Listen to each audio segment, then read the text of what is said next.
Welcome back to our Richest YouTube channel. In today's class, we're going to learn how to make this beautiful fringe arc sleeve. You can see it's a beaded sleeve and it's very simple to make and beautiful. This is something you would like to learn. Kindly stay tuned to the end of this tutorial. Thank you.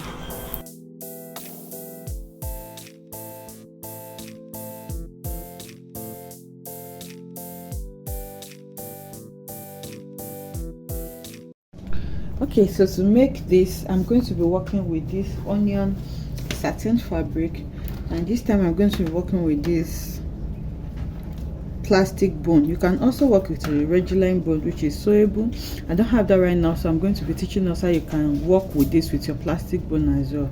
If you don't want to use a boning at all, you can also use collar stay or any strong interfacing that you know can carry this. Remember, we're going to be fixing a long bead to it, so it has to have structure to be able to carry the bead without collapsing.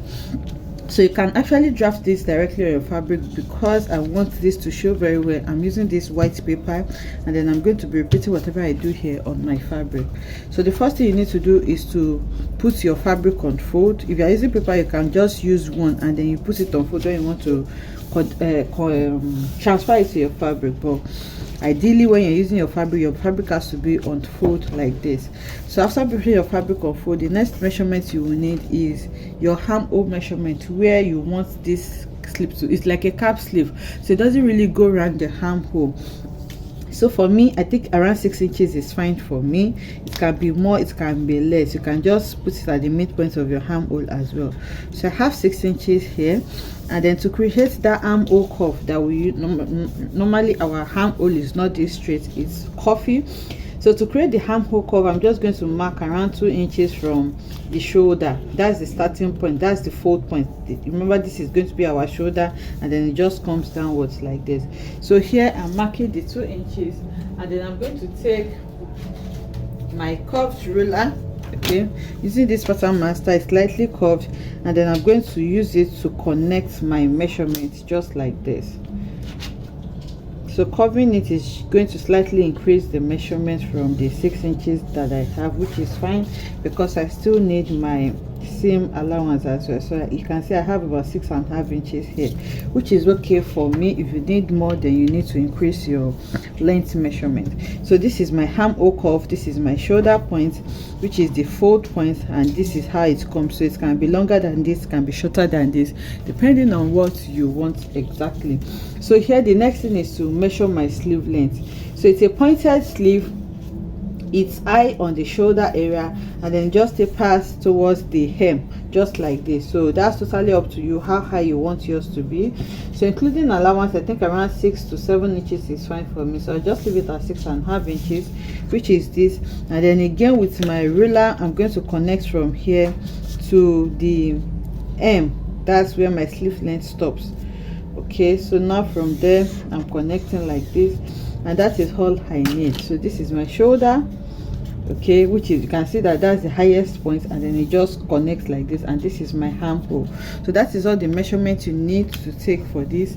I'll just grab my scissors now and cut this out. So I've cut it out now. You can see that this is the armhole area, which is slightly bent, and this is my shoulder, so which is the fold point. If you open it out, this is what it's going to look like. This is going to sit on your shoulder, and it just extends. So this length is totally up to you, just like I mentioned.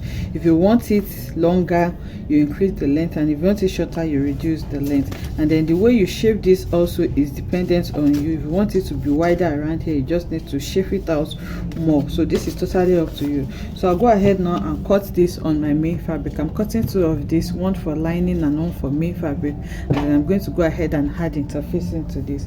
In this case, I'm using a gum stay because I'll still use a lining, a boning to strengthen it. So I have cut 2 of this on my fabric now, and then I fused my gum stay to it. You can see now that it's looking stronger, and this way it looks like when bent. So now, because I'm working with a plastic bone, you cannot sew on a plastic bone. So what I'm going to do is to create casing for my boning. But if you're working with a regular bone, all you just need to do is to grab one of these, which is going to be your lining, especially if you don't want your seam line to show on the right side. So a regular bone is better.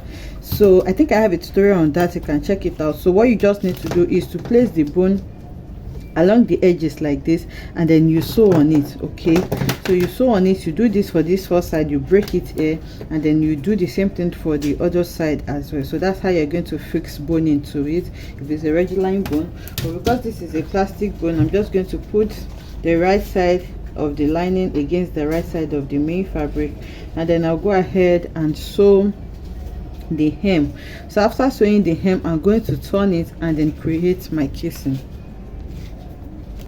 Okay, so I've gone ahead to sew it on the hem. You can see, you can trim it to the barest minimum or you notch, and then what I'm going to do now is to flip to the right side, and then I'll go ahead and iron it flat. So when you're doing it, you make sure that this pointed V edge, you try to bring it out very well so that it can be as sharp as possible.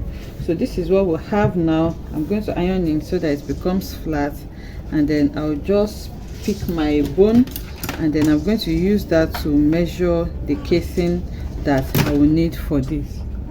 It is ironed now. You can see how flat it is looking. So I'll go ahead and measure like 1/4 of an inch or 1/2 an inch. So you just need to measure the width of your bone to be sure of the measurement that you need. Okay, so it's almost 1/2 an inch. So what I'm going to do now is to go ahead and sew by 1/2 an inch, and then bring it back for us to insert the bone. Okay, so I've gone ahead to sew it now, but make sure your seams are as neat as possible. Remember, this is a plastic bone, which means the casing you're creating is going to show on both sides of your fabric. If it's a regular bone, you're going to sew that to just your lining, and this main fabric is going to be free of seams. So if you want to use this method, you make sure that this seam is as clean as possible, just like we have it here, so you can see. So the next thing I'm going to do now is to grab the bone now, and then I'm going to insert it, okay, through the casing that I have here. So I'm doing the first one. You can see now that it has gotten to the edge, and then I'm going to cut. So when you're cutting it, you try to bring it out and leave like 1/2 an inch for you to sew this back to your armhole. Remember, this boning cannot be sewn on, so you can see I have left that allowance to sew. And then on the other side as well, I'm going to grab the bone and I'm going to insert it, and that is all you need to do. Okay, so when you're inserting, you make sure that this V, very important, you can see it has to be sharp. So this is what I have again here. I'm going to push it out a bit and then cut like 1/2 an inch so that I'll have enough space to sew this to my armhole, so you can see. So now this is what you have. I can see how clean and fine this is looking. So this is how you create this sleeve. So now the next thing to do now is the main work, is to start beading this. So I'm going to bead this all around. If you don't know how to do this, I think I have several tutorials already on it on the channel.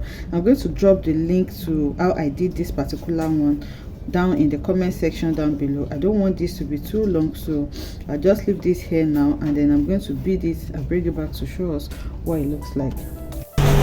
Okay, so the bead is fixed now, and you can see how beautiful it is looking. So the tutorial on how I made this will be linked in the description box. If you don't know how to, you can check it. I hope you enjoyed making this with me. If you enjoyed this, like, comment and share, and I will see you in the next one. Bye.